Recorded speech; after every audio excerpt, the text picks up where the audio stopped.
Nature is in decline across the UK, and at Redrow we believe we need to find ways to bring nature onto our new developments, to help nature thrive, but also to create greener developments where people can enjoy their natural surroundings on the doorstep. As part of our Nature for People strategy, developed in partnership with the Wildlife Trust, we are rethinking what new developments can offer in benefiting both the local community, but also local habitats. Hi, so I'm John Austin, Managing Director of PGE Landscaping Limited. We've worked with Redrow for the last 2 years at this site, implementing the landscaping for them, and we're just about to start the meadow area behind me. In the past, new developments have been very ornamental and manicured, and we're now moving towards a more natural design approach, which supports a wider range of insects, birds and small mammals. Sadly, since the 1930s, the UK has lost a staggering 97% of its traditional meadows. So the protection of existing meadows and creation of new ones is of national importance.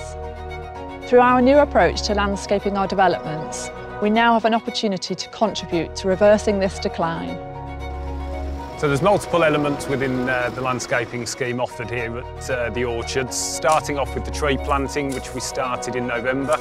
That was implementing all the orchard planting and native hedge planting throughout the site.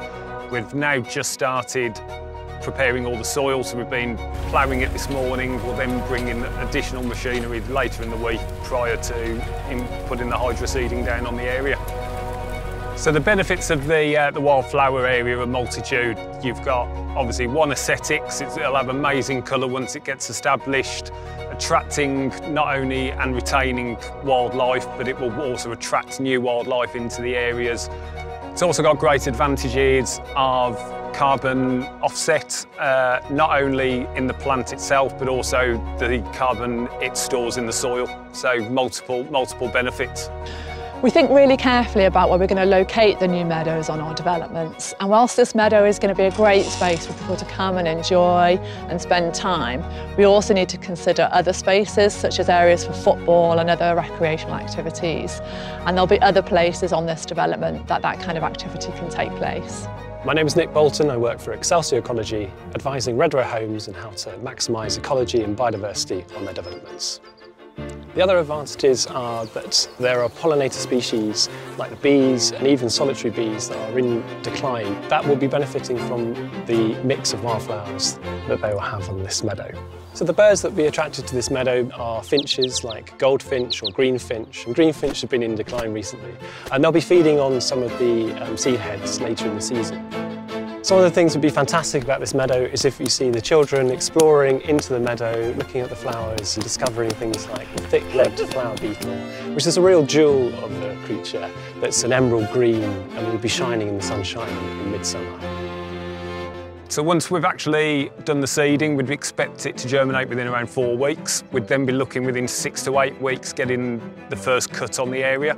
So we'll typically keep it at 100 mil in height. That's for the first 12 months. That allows the perennial wildflower plants to actually get established and the grass to not overcompete. After that, it's self-contained and it will run itself other than the 2 cuts per year that we'll undertake.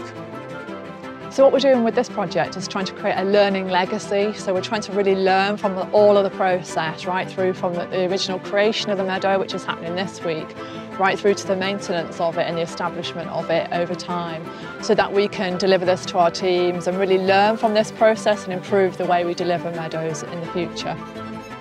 What was once a monoculture grassland will become a thriving scene of natural beauty, not only enhancing local habitats, but also inspiring our local homeowners and visitors in the process. And rather like Redrow's developments, a space for growth, recreation and enjoyment, a truly better way to live.